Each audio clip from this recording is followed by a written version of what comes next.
दोस्तों पूरे 6 दिन पहले मैंने गोबर के गमले बनाए थे और इस चीज को हमने एज ए एक्सपेरिमेंट किया था और देखिए वही हमारा एक्सपेरिमेंट धीरे धीरे सक्सेसफुल भी हो रहा है। मतलब गोबर के गमले अच्छे से बन गए हैं। बट आज हम करेंगे इसका आगे का प्रोसेस जिससे कि इसमें और मजबूती आ जाएगी, हमारा पॉट और भी मजबूत बन जाएगा। इसीलिए भाई वीडियो को पूरा देखिए और देखिए पूरा रिव्यू कि किस तरीके के बने हैं हमारे ये गमले।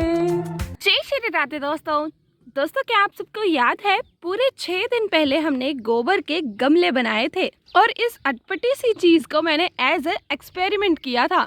और चलिए दोस्तों आज पूरे 6 दिन हो चुके हैं उन गोबर के गमलों को बनाए हुए।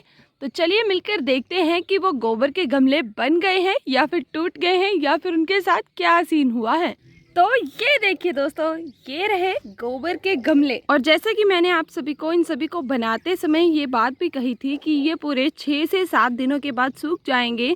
तो आज इनको बनाए हुए पूरा 6ठा दिन है और 6ठे दिन में ही ये कुछ इस तरीके से अच्छे से सूख चुके हैं और गमला भी हमारा एकदम परफेक्ट बना है। और जो मैंने इसके अंदर पॉलीथीन डाला था ना, उसके वजह से इसके ऊपर कुछ इस तरीके का डिजाइन भी बन गया है और बेस भी हमारा एकदम बढ़िया तरीके का बना है। बस अंदर से ये थोड़ा सा कंजस्टेड टाइप हो चुका है क्योंकि मैं गोबर को कंटिन्यूसली लेप रही थी। थोड़ी सी गोबर की जो कंसिस्टेंसी थी थोड़ी सी बिगड़ गई थी, उस वजह से यहाँ पे कुछ ज्यादा ही गोबर इकट्ठा हो चुका है। बट गाइज इस चीज को हमने एज ए एक्सपेरिमेंट किया था तो यहाँ पर हमारा एक्सपेरिमेंट सक्सेसफुल हो चुका है। मतलब गोबर के गमले भी हम बना सकते हैं, वो भी बिल्कुल 0 बजट से। मतलब 1 रुपया भी खर्च नहीं हुआ है। जस्ट मैंने अपनी गैया मैया का गोबर उठाया और उसे सांचे में डालना शुरू कर दिया और अब 6 दिनों के बाद हमारा गमला बनकर तैयार हो चुका है। ये वाला गमला तो सही बन गया था क्योंकि इसके अंदर मैंने मतलब इस वाले कंटेनर के अंदर मैंने पॉलीथीन डाला था और पॉलीथीन से पूरा गमला बाहर निकल आया था। बट ये वाला जो दूसरा गमला है इसमें थोड़ी सी गड़बड़ेशन हो चुकी है। इसका सांचा कुछ इस तरीके का हो चुका है। मैंने इस वाले कंटेनर में पॉलीथीन डाला बट वो अच्छे से नहीं सेट हो रहा था तो मैंने उसे निकाल दिया। फिर डायरेक्ट मैंने कंटेनर में ही गोबर को लेपना शुरू कर दिया था। और जिस दिन मैंने इसे पॉलीथीन से बाहर निकाला तो मुझे लग रहा था कि इसे भी ज़रूरत है बाहर निकलने की, तो मैंने निकालना शुरू कर दिया और कुछ गोबर जो था वो कंटेनर के साथ ही रह गया। ये देखिए ये वाला वो कंटेनर है और देखिए कुछ गोबर इसके साथ ही रह गया था। उस वजह से ये थोड़ा सा यहाँ से गड़बड़ हो चुका है। मतलब इसकी थोड़ी लेयरिंग पतली सी हो गई है और ये वाला हिस्सा सूख भी गया था तो मैंने इस पे नई लेयरिंग नहीं की। बट नीचे वाला हिस्सा जब आप देखेंगे तो आपको मैंने एक शॉर्ट वीडियो में दिखाया भी था कि जो हमारा गोबर का निचला हिस्सा है वो पूरी तरीके से टूट चुका था। टूट नहीं गया था, मतलब मैक्सिमम निकल गया था हिस्सा। तो मैंने फिर से फ्रेश गोबर लिया और इससे ही लेपना शुरू कर दिया। और लेपने के बाद देखिए अब ये वाला हिस्सा भी सूख चुका है अच्छे से और सूखने के बाद ये भी ठीक ठाक लग रहा है। अब यहाँ से थोड़ा सा ऐसा लग रहा है कि ज़्यादा गोबर निकल गया है। बट चलो अब इस सारी चीज़ों को हम देंगे फिनिशिंग। मतलब अब इस गोबर के गमलों को हम बना देंगे थोड़ा और मजबूत। और आप सभी के दिमाग में जो क्वेश्चंस चल रहे हैं कि ये गोबर का गमला कितने दिन तक चलेगा, इन गोबर के गमलों के क्या क्या फ़ायदे होंगे और क्या ये गोबर का गमला गल जाएगा, ये सारे क्वेश्चंस जो भी आपके दिमाग में चल रहे हैं ना गाइस, ये तभी सॉल्व हो पाएंगे जब हम इसमें प्लांट लगाएंगे। क्योंकि अभी तक इससे पहले किसी ने भी गोबर का गमला नहीं बनाया है, ना तो उसमें कभी किसी ने प्लांट लगाया है।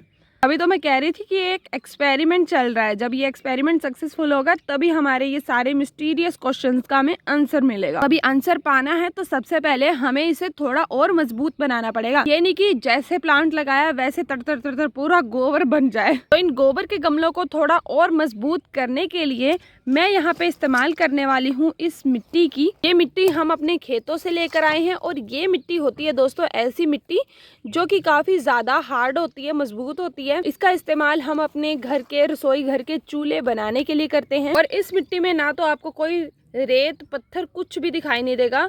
ये मिट्टी बहुत ही स्ट्रांग होती है। मुझे नहीं पता इस मिट्टी को क्या कहते हैं बट माताश्री कहते हैं कि ये बहुत स्ट्रांग होती है, इसी का इस्तेमाल करना चाहिए। तो हम जितनी बार भी चूल्हे को लेपते हैं हमेशा इसी चीज़ का इस्तेमाल करते हैं। तो मैंने सोचा कि चलो अब हमने गोबर के गमले तो बना ही लिए हैं, चलो इसे अब अच्छे से लेप लूप के इस्तेमाल करने योग्य बनाते हैं।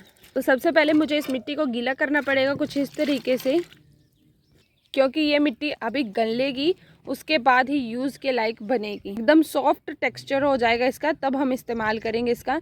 बट आपने इस बात का भी ध्यान रखना है कि पानी ज़्यादा ना हो जाए। तो मुझे तो लग रहा है कि पानी ज़्यादा हो गया है, तो मैं पानी को कुछ इस तरीके से इस कंटेनर में डाल देती हूँ। अब पूरे 10 से 20 मिनट या फिर कुछ उससे भी ज़्यादा टाइम तक हम इस मिट्टी को एज इट इज़ रखेंगे। फिर देखते हैं कि क्या कंडीशन होती है इसकी, उसके बाद हम लेपना शुरू कर देंगे। तो पहले अच्छे से मैं इसे पूरे पानी को इस मिट्टी में मिक्सअप कर देती हूँ, यानी कि पानी ऊपर ऊपर रह जाए, नीचे की मिट्टी खोखर सी रह जाए। और ये जो टेले वगैरह है, मतलब ढेलू क्या होते हैं, जो मोटे मोटे पीसीज हैं, इनको भी बारीक कर देना है। तो अब मिट्टी को रेडी होने के लिए रख देंगे, तब तक हम गार्डन का कुछ और काम कर लेते हैं।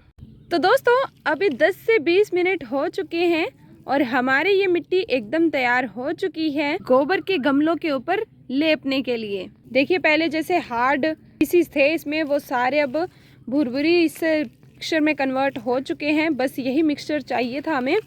अब हम फटाफट से इसे लेपना शुरू करते हैं और अपने इन गमलों को फाइनल टच देके यूज़ लायक बनाते हैं। मेरा मेन पर्पस से इस मिट्टी को लगाने का सिर्फ यही है कि मेरा पॉट थोड़ा मजबूत बन जाए और ये जो इसमें छिद्र वगैरह दिख रहे हैं ये सारे क्लोज हो जाएं और थोड़ी मजबूती और मिल जाए मेरे इन सुंदर से पॉट्स को। और अभी जैसे मैंने इसे लेपना है, तो दोस्तों मेरे पास ना कोई स्टैंड वगैरह नहीं है, मैं हाथों से ही वीडियो शूट करती हूँ और हाथों से ही काम करती हूँ। तो डेयर सब्सक्राइबर कहते हैं कि पूरा प्रोसेस दिखाया करें, तो मैं अभी ना कुछ जुगाड़ करूँगी जिससे आपको पूरा दिख सके। अगर थोड़ा बहुत गड़बड़ हो जाए तो मुझे माफ़ कर देना।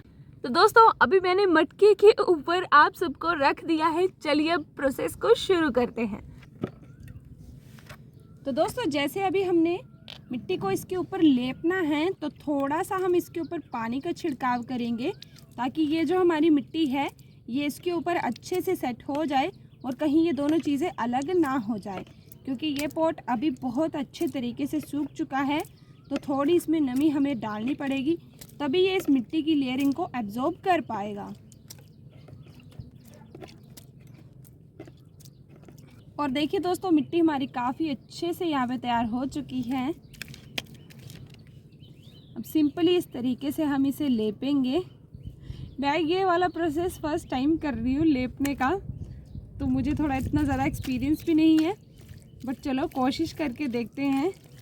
सब कुछ हमारा एक्सपेरिमेंट के तौर पे ही चल रहा है फ़िलहाल। तो मिट्टी में अभी थोड़ी नमी कम थी तो मैंने थोड़ा सा पानी ऐड कर लिया है और इस तरीके से अब हम इसे लेपेंगे।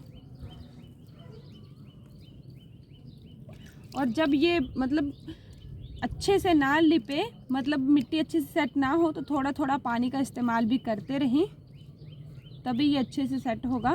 ज़्यादा मोटी लेयरिंग नहीं करनी है, जस्ट एक थोड़ी सी लेयरिंग करेंगे हम, ताकि जो भी होल्स वगैरह बने हुए हैं हमारे स्पॉट में, जैसे देख सकते हैं ये होल है, तो इसमें हम मिट्टी को इस तरीके से भर देंगे। इसी से पॉट हमारा थोड़ा और मजबूत बनेगा और देखने में भी सुंदर लगेगा। और ये जो कोने ऊपर वाला पोर्शन है इसमें भी मिट्टी को इस तरीके से लेप दें।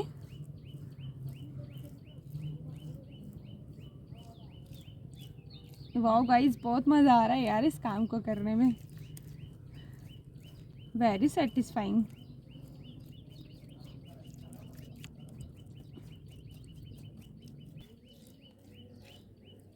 सो फाइनली दोस्तों पूरे ही आउटर साइड वाले मतलब पूरी आउटर लेयर पर हमने कुछ इस तरीके से मिट्टी को लेप दिया है। अब थोड़ा सा इसे फिनिशिंग टच देंगे हाथों की मदद से ही, कि कहीं ज़्यादा ना हो जाए और कहीं कम ना रह जाए। तो दोस्तों इसी के साथ हमने आउटर लेयर पे अच्छे से मिट्टी को लेप दिया है।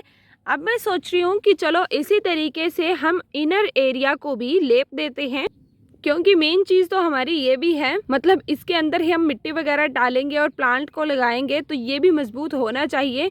हम हर एक कोना बेस को भी मजबूत बनाएंगे, मतलब निचले हिस्से को भी इसी तरीके से मिट्टी से लेप देंगे और इनर एरिया को भी। तो अब पूरा अच्छे से इसे लेप के दिखाती हूँ कि क्या क्या मैंने किया है। अभी आप सभी समझ ही गए होंगे कि किस तरीके से ये प्रोसेस करना है, तो अभी आप थोड़ा रेस्ट कीजिए और मैं फटाफट से इसे लेप के दिखाती हूँ। सो फाइनली दोस्तों मैंने गोबर के गमले को कुछ इस तरीके से मिट्टी से अच्छे से लेप दिया है, इनर एरिया को भी, आउटर एरिया को भी और बेस वाले एरिया को भी। बट आपने ये ना ये लेपते समय इस बात का ध्यान रखना है कि जो ड्रेनेज होल है वो बंद ना हो।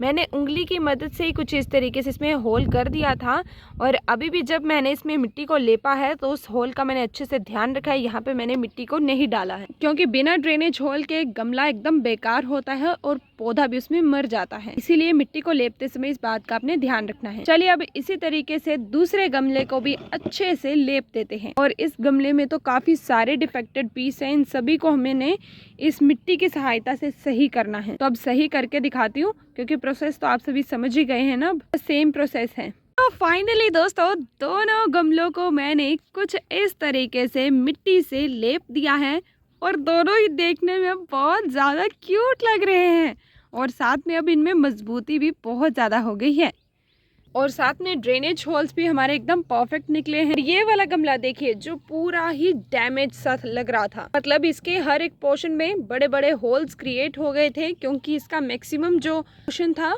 वो कंटेनर में ही रह गया था। बट मिट्टी के साथ लेपने के बाद इसका हर एक पोर्शन जो कंटेनर में रह गया था वो मैंने मिट्टी के साथ भर दिया है। मतलब जहाँ जहाँ खाली था पोर्शन वहाँ मैंने अच्छे से मिट्टी से लेप दिया है इसको। और पहले ये पॉट लुढ़क सा रहा था, मतलब यहाँ जा रहा था वहाँ जा रहा था। अब देखिए ये अपनी पोजीशन पे सटीक अच्छे तरीके से खड़ा भी हो रहा है, मतलब स्टेबल हो चुका है ये। कि पहले बाहर सिर्फ एक साइड जा रहा था बट अब मिट्टी को लेप दिया है तो पूरे कोने अच्छे से भर चुके हैं, उस वजह से इसकी पोजीशन भी एकदम सही हो चुकी है। अब बस जल्दी से जल्दी ये मिट्टी अच्छे से सूख जाए फिर हम लगाएंगे इसमें प्लांट। सच्ची गाइस मुझे बहुत ज़्यादा खुशी हो रही है कि मेरा एक्सपेरिमेंट धीरे धीरे करके सक्सेसफुल हो रहा है और जितने भी मैं पॉइंट्स कर रही हूँ वो सारे एक नंबर के हो रहे हैं। मुझे तो इस प्रोसेस में बहुत ज़्यादा मज़ा आ रहा है और जैसे बचपन में हम खिलौने बनाते थे ना, मुझे बस वो ही फीलिंग आ रही है और मुझे बहुत मजा आ रहा है इनको बनाने में। अगर ये हमारे गमले सक्सेसफुल होते हैं, इनमें प्लांट महीने तक भी चलेंगे ना, तब मैं और भी ज्यादा गमले बनाऊंगी गोबर के इस तरीके से। बाकी आप बताना कि बनाने चाहिए कि नहीं। तो अब जल्दी से कमेंट करके बता दीजिए कि ये मेरा नया एक्सपेरिमेंट आप सबको कैसा लगा। और अब एक्सपेरिमेंट हमारा सक्सेसफुल हो रहा है तो मुझे थोड़ा सा कांग्रेचुलेशन दे दो भाई, बधाइयां दे दो, बधाइयां। और इसी के साथ अगर इसमें कुछ और करेक्शंस करनी हो तो वो भी बता दे। बट फिलहाल मुझे तो यहाँ तक प्रोसेस बहुत अमेजिंग सा लगा। बाकी आप सब कमेंट करके बताइए कि आपको ये गोबर के गमले कैसे लगे। मुझे तो जबरदस्त लगे, आपको कैसे लगे, बेकार लगे, जबरदस्त लगे, कमेंट करके बताएं। तो इसी के साथ मिलते हैं आप सभी को फिर नेक्स्ट वीडियो में, तब तक जय श्री राधे।